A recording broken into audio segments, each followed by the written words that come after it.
it's immigration and mortgages, right?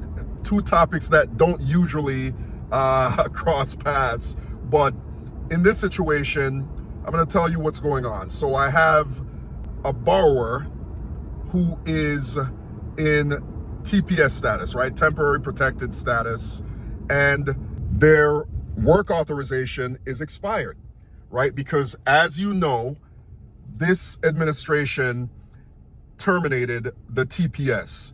And I feel like every time I talk about this, I need to preface this by saying this is not a political statement. It's just a matter of fact, right? That's what's going on. There's no mechanism in place for them to renew their protected status. So what's happening is that this is playing out in our court system, right? So what the U.S. immigration system is telling employers, right, because most of these folks are here working legally, they're employed by different companies, and what the immigration system is telling the employers to do is just to check their website on the extension dates of the protected status, right? Because these folks don't have a way to extend it.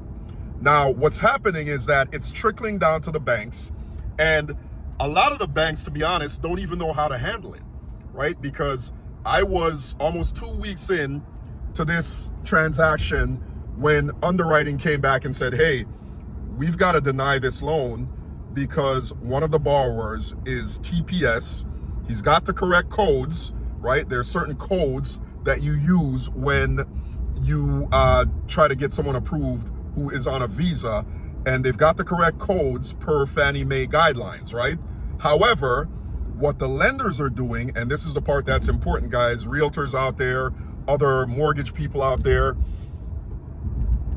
they're coming up with overlays that say, hey, regardless of what Fannie Mae's guideline says, we are not doing any temporary protected status people, regardless of what their codes are, regardless of what their work permit codes are.